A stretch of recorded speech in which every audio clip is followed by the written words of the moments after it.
Pagharap ng kanilang grupo laban sa pangkat ng mga aswang at hukluban, bahagya namang natigil ang paghabol ng mga ito. Ilang minuto rin silang nagpakiramdaman hanggang sa dumating ang puntong narinig na lamang nila ang pagsiangil ng mga nilalang. Doon nila nasilayang naghubad ang isang huklubang may daladalang karit kung saan agad din namang tumambad sa kanila ang pagmumukha nitong napakaraming naghilom na pinsala sa muka.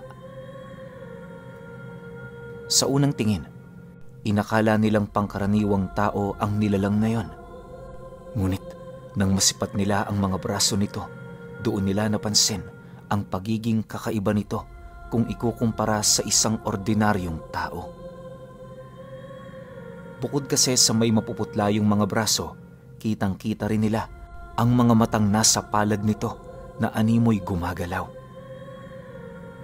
Sa puntong yon, agad naman nilang nakumpirma buhay ang mga matang kanilang nakikita. Pagsilay naman ito ni Konsolasyon, dali-dali naman niyang pinatago sa kanilang pangkat ang 4 pa nilang kasama para masigurong hindi na ito magagalaw ng kanilang mga kalaban. Dahil sa kanyang ginawa, napangisi lang naman ang nilalang na yon habang nagwiwika sa kanya ng, "Sa tingin mo ba, mailalayo mo sa amin ang mga taong yon sa pamamagitan ng dami ng inyong grupo? Mas lalo mo lang dinaragdagan ng mga masasawi sa pasya mong yan. Kung talagang makapangyarihan ka, bakit hindi mo kami labanan ng mag-isa?" Kasabay ng pagwika nito, kitang-kita ni Konsolasyon ang pagwawala ng mga aswang na kasalukuyang nasa tabi ng mga hukluban. Ang mga nagsisilakihang sigbindin ay panay na ang pag-aangil na parabang kanina pang gigil na pumatay ng tao.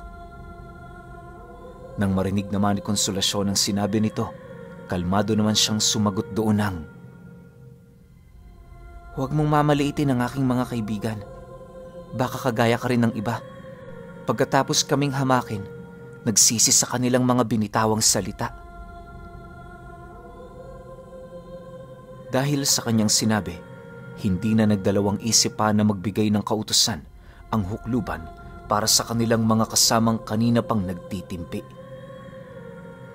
Pagkarinig ng mga ito sa atungal ng nilalang, walang pagdadalawang isip naman yung sumugod patungo kay Konsolasyon na siyang naging sanhi upang mabilis naman niyang bunutin ang kanyang kampilan. Sa pagkakataong yon, umiksi ang kampilan niyang tangan upang mas madali niya yung magamit. Una rin siyang sumugod sa mga kalaban nila, pagpapakita sa mga kasama niya na kaya niyang makipaglaban kahit sa anghanay ng kanilang puwersa. Nang masipat naman ng mga ito ang walang habas niyang pakikipaglaban sa mga aswang, napilitan na rin yung sumugod para tumulong. Habang tumatakbo ang mga albularyong yon, panay naman ang ginagawa nitong pagsigaw sa kanya na umatras. Ayon sa mga ito, mas kinakailangan niyang pagtuunan ng pansin ng mga hukluban kesa sa mga aswang na pumapalibot lamang sa paligid. Nang marinig naman yon ni Konsolasyon, doon niya nasilayan ang isa sa mga nilalang na yon na palihim na sinusundan ang 4 na albularyong nagbabantay sa gabay ng babaeng bao. Pagsilay niyang papasunggab na ang mga ito, walang pagdadalawang isip naman siya roong sumigaw at kasabay nito ang mabilisan niyang pagsugod patungo sa kinaroroonan ng nilalang. Pagtama ng kanyang kampilan sa kadenang nagsisilbing armas nito, kitang-kita naman niya ang pag-aangil ng nilalang habang pilit yung nagpapakawala ng mga usal sa kaliwa. Nang marinig naman yon ni Konsolasyon, taimtim siyang nagsambit ng 3 buhay na kataga para salagin ang ginagawang pag-atake nito. Matapos niya yung maisakatuparan, buong lakas naman niyang itinulak ang nilalang sabay unday dito ng 2 taga sa balikat.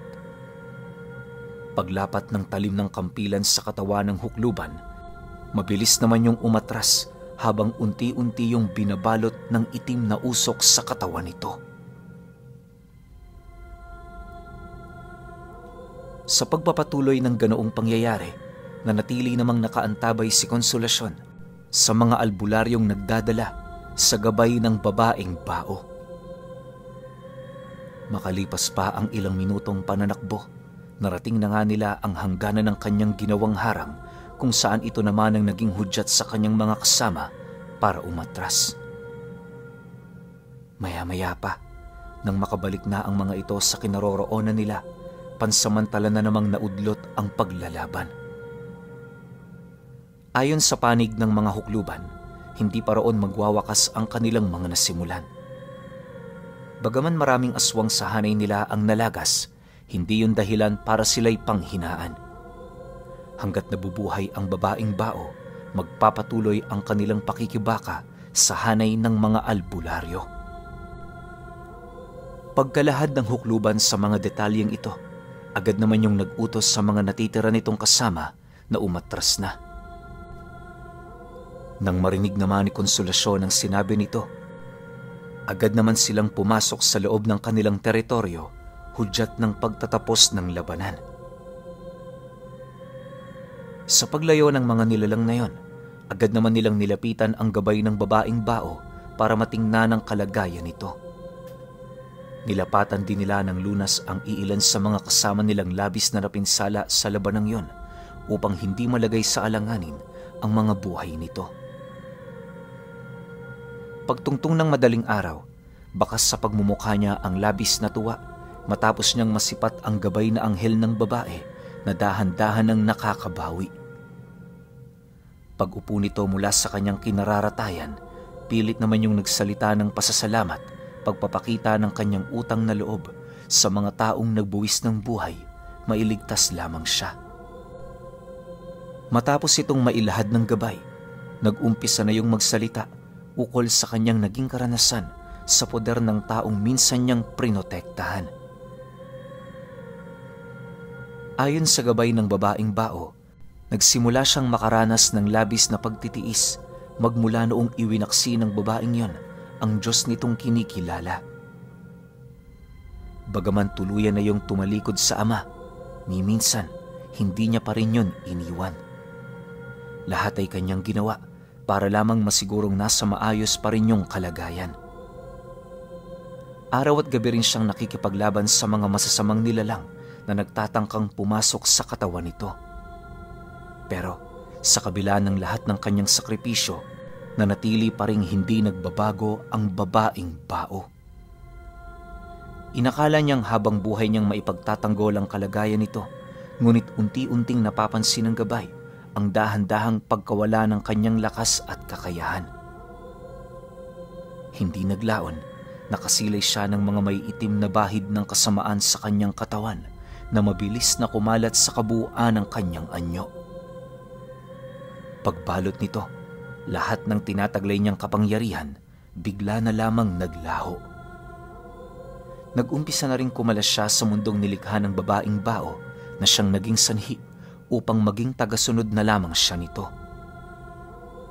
Sa halos ilang buwan niyang pagsunod dito, doon niya napansin ang pagsunod ng mga hukluban hanggang sa tuluyan na siya nitong naigapos.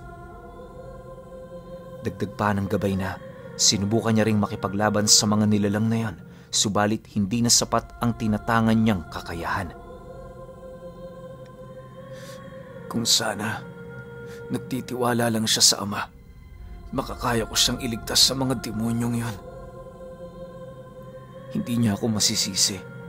Ginawa kong lahat para ingatan siya. Kahit anong yakap sa kanya ng Panginoon, kung siya na mismo ang umalis, hindi siya kalulugda ng kaluluwa nito. Nanghihinang wika ng anghel habang unti-unting naaagnas ang malauling nitong pakpak. Pagsilay nito sa kinaroroonan ni Konsolasyon, napangisi lang naman ito na parabang nakakaramdam na siya na hindi na siya magtatagal pa sa mundo. Pagtitigan nilang dalawa, dahan-dahan naman itong hinawakan ng kanyang muka habang nagsasabi ng, "Mapalad ang anghel na gumagabay sa iyo, Divino." Pagbitaw nito ng katagang yon, doon na tuluyang naagnas ang kabuuan ng katawan nito. Pagbagsak nito sa lupa, agad namang kumalat sa buong paligid ang napakaraming balahibo ng ibon na nagliliwanag. Hindi naglaon, tuluyan din namang naglaho ang mga balahibong yon, hudyat na maaaring bumalik na ang anghel sa kalangitan. Matapos ang mga pangyayari, mariin namang pinag-isipan ni Konsolasyon kung saan siya nagkamali. Ang buong akala niya kasi maililigtas niya ang nilalang kapag nagawa niya yung mailayo sa babaeng bao. Subalit, lahat pala ng kanyang inaakala ay isang pagkakamali. Maaaring hindi nga talaga maaaring mahiwalay ang gabay sa mismong taong nagsisilbi nitong dahilan para umiral. Sa puntong yon, nakaramdam naman ng matinding pagkabahala itong si Konsolasyon buhat sa mga nangyari.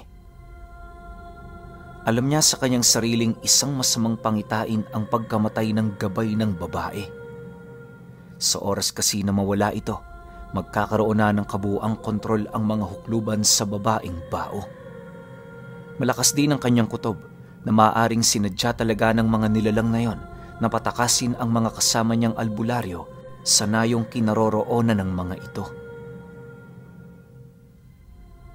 Sa pagpapatuloy ng kanyang pag-iisip, bahagya naman siyang natigilan nang marinig niya ang iilang komosyon sa labas ng bahay niya.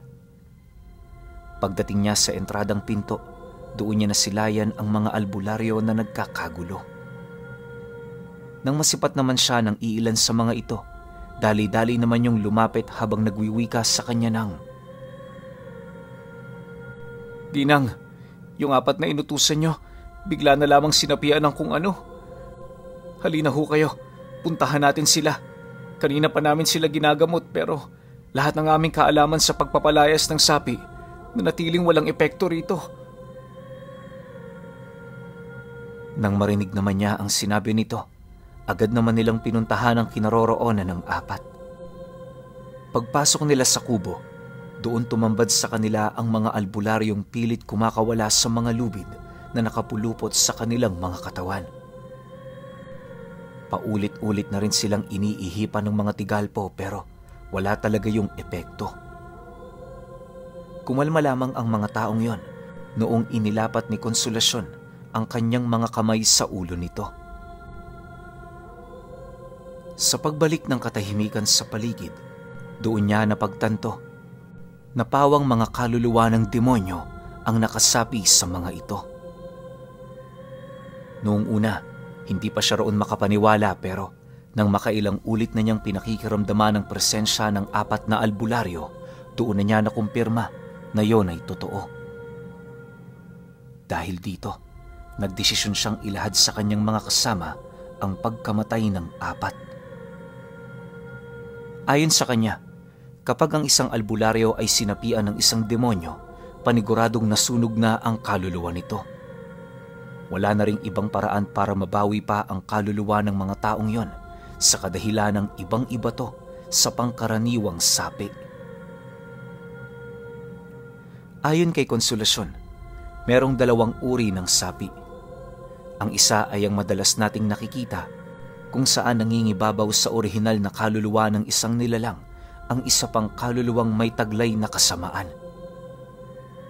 Madali lang yung mapalayas kung iisipin, sa kadahilanang wala karoong isa sa alang-alang na mga kondisyon.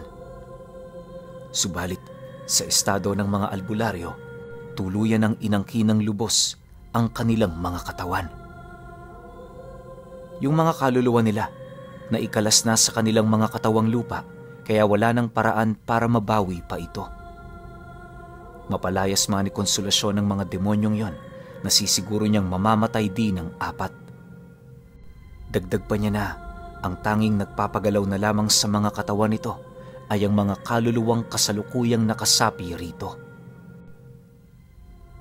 Matapos niya itong mailahad sa kanyang mga kasama, nagdesisyon siyang dalhin sa labas ng kubo ang 4 na sinasapian. Bago niya palayasin ang mga demonyong napapaloob sa mga ito, nais niyang ipakita yon sa mga kasama nilang minsan nang naging malapit dito. Ginawa niya yon para makapagluksa at hindi para kaawaan. Habang naghihinagpis ang kanyang mga kasama, muli niyang inilahad ang mga rason kung bakit nasa ganoon silang sitwasyon. Mariin niya ring ipinaalala, hindi nila yon ginagawa para sa kanilang mga sariling interes, bagkus ay para sa interes ng nakararami. Ayon pa sa kanya na, bago nila buuin ang kanilang samahan, inaasahan na nilang may mga mangyayaring ganoong kaganapan. May panahon para sa pagluluksa. Meron ding panahon para sa paghihigante. Ipunin niyo ang sakit na inyong nararamdaman. Gamitin niyo itong lakas para pagningasin ang inyong pag-asa. Hindi pa rito nagtatapos ang lahat. Ipapanalo natin ang ating mga nasimulan. Sa sitwasyong ito, ibig kong magsilbi itong leksyon para sa inyo. Gamitin niyo ang pagkawala nila upang maging mas pantas pa kayo laban sa mga panlilinlang ng ating kalaban. Demonyo ang ating kaharap, kaya huwag kayong panghinaan ng loob. Isantabi niyo muna ang inyong mga emosyon hanggat hindi pa natatapos ang ating pakikibaka. Wika niya sa kanyang mga kasama. Nang marinig naman ito ng mga albularyo, kitang-kita niya kung papaano alisin ng mga ito ang luha sa kanilang mga mata. Maya-maya pa, pagtahimik ng kabuuan ng kanyang mga kasama, agad naman niyang sinunog sa loob ng katawan ng apat ang mga demonyong kasalukuyan doong naghahari. Pagkabanggit ni Konsolasyon ng 5 buhay na salita, doon nila nakita kung papaano bumuka ang mga bunganga ng 4 nilang kasama. Mula roon, nagsilabas ang mga kulay itim na ipis na dali-dali din naman nilang pinagpapapatay.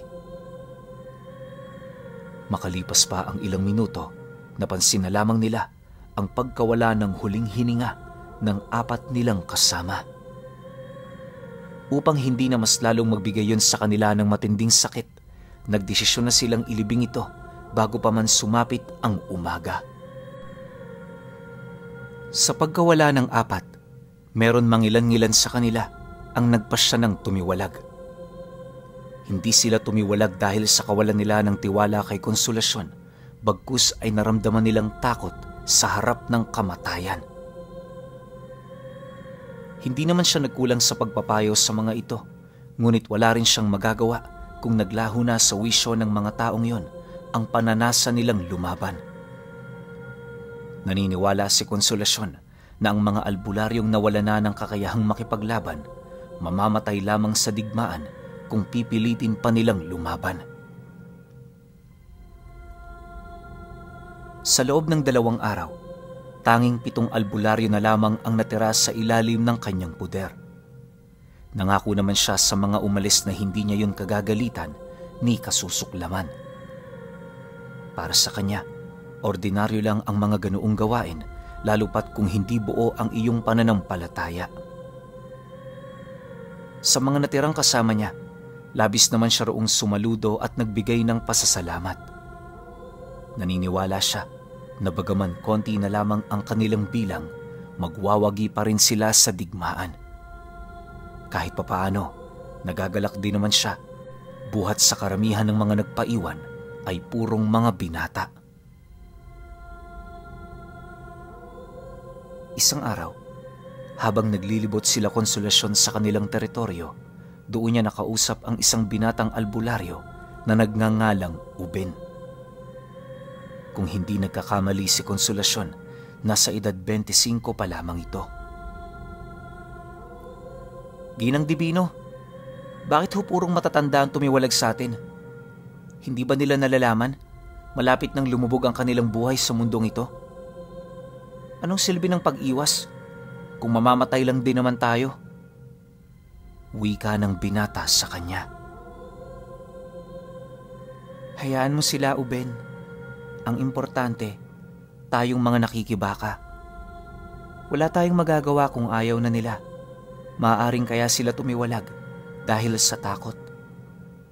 Maging ako man, nababahala sa harapan ng kamatayan. Pero ni minsan, hindi ko ito itinuring na takot. Ang buhay natin sa mundong ito ay isang paglalakbay. Bagaman malayo at mahaba ang ating tatahaking daan, ito ay pansamantala lamang. Hindi ko hangad na patigilin ang buhay ko rito kung hindi ko man lang magagawa ang rason kung bakit ako nabuhay. Iisa lang ang rason kung bakit tayo isinilang, at yon ay gampanan ang ating mga tungkulin sa pananampalataya, gayunman sa pakikipagbaka para maprotektahan ito. Kaya nabubuo ang digmaan sa mundo ay dahil sa galit at sa hindi magkasundo-sundong paniniwala. Ito ang tatandaan mo, Uben. Nabubuo ang galit para protektahan ang pagmamahal. Seryosong sagot naman dito ni Konsolasyon. Nang marinig naman yon ng binatang albularyo, napangiti lang naman ito habang patuloy sa paglalakad. Makalipas pa ang ilang minuto nilang paglilibot, doon na nga nila narating ang hangganan ng kanyang lupain. Mula roon nagpahinga muna sila ng bahagya habang umiinom ng tubig na mula sa bunga ng nyog. Kinahapunan, pagbalik nila sa kanilang tahanan, bumungad sa kanila ang isang balita na merong kaugnayan sa babaeng bao. Ayon sa isang matandang albularyong inatasan niyang magmasid sa nayon, na sipat nito ang mga hukluban na dahan-dahan ang nagiging mga bato. Nakatayo yun papalibot sa kubo kung saan sa loob ng 2 araw hindi na nito nasilayan ang paglabas ng babae. Unti-unti na ring nagkakaroon ng matinding salot sa buong paligid na siyang naging sanhi upang magkasakit ang iilang ordinaryong taong naninirahan sa lugar. Dagdag pa ng matanda na dahil sa presensyang yon, lahat ng mga aswang na naninirahan sa iba't ibang sulok ng San Julian ay doon na nagtitipon. Hindi yun maituturing na isang magandang pangitain dahil sa bilang ng kanilang grupo. Nang marinig naman ni Konsolasyon ang sinabi nito, agad naman niyang inutusan ng kanyang mga kasama na maghanda. Sa puntong yon, ito na lamang ang nasabi niya gawa ng aminado rin siyang wala siyang maisip na paraan para malusutan ang ganoong sitwasyon. Sa isip-isip niya, hindi malabong umahon na mula sa impyerno ang asawa ni Satanas. Para mapaghandaan ang pagdating nito, iisang bagay na lamang ang kanyang pinanghahawakan at yon ay pasahan ng iilan sa kanyang mga karunungan, ang mga albularyong nanatili sa kanyang puder. Alam niyang imposible yung mangyari sa loob lamang ng maikling panahon, pero wala silang pagpipilian. Makalipas lamang ang ilang minutong pagmamasid, agad naman niyang inabisuhan si Uben na sumama sa kanya.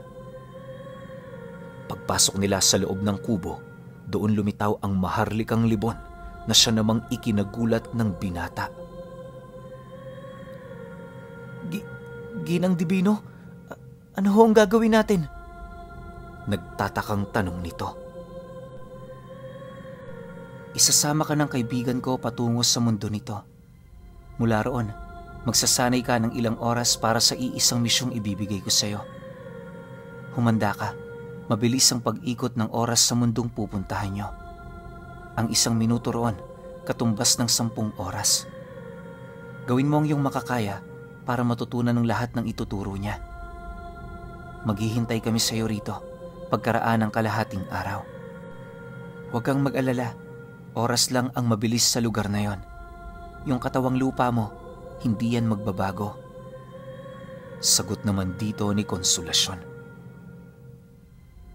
Matapos niyang makapagwika, agad naman niyang binuksan ang lagusan na papasukan ng 2. Pagpasok doon ng maharlikang libon, wala namang nagawa ang binata kundi ang sumunod. Sa pagkawala nito, dali-dali naman siyang lumabas para kausapin ang natitira nilang mga kasama. Ayon sa kanya, hanggat hindi pa siya nakakapagbigay ng utos, wala munang gagalaw sa kanila.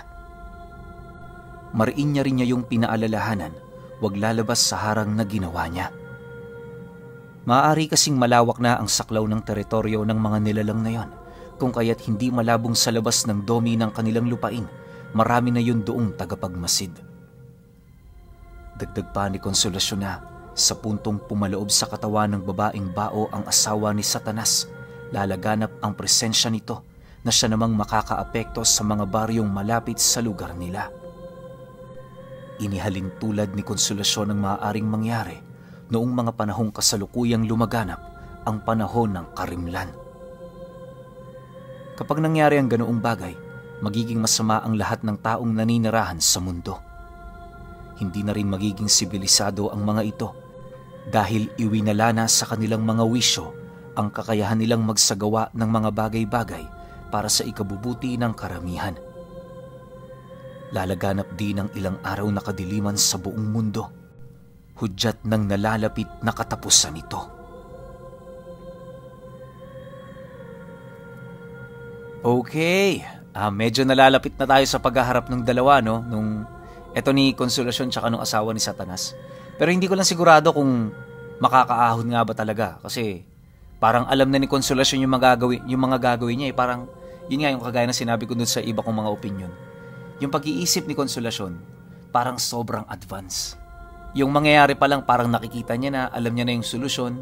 Pero dito medyo nalungkot ako kasi may mga iilang albularyo yung tumiwalag. So ibig sabihin, hindi ganun kapuro yung tiwala nila sa kakayahan nila o sa ibinigay sa kanila ng Diyos. So medyo masakit yun para sa akin, lalo na siguro sa side ni Konsolasyon. Pero meron naman natira, tapos lahat yun binata pa. Kapag binata pa, syempre medyo aggressive yung matuto, tsaka handang-handa talagang lumaban yan. Tapos yung isang binata, pangalan Uben. Sounds familiar, di ba? Pero di ako nag-e-expect. Yung 7, bukas yun ulit ng 6 p.m. Balik tayo sa dati nating regular na upload para alam nyo yan. May isang pat lang kasi maglalapag din ako ng one hit. Kaya pahintayin na lang ako. Salamat.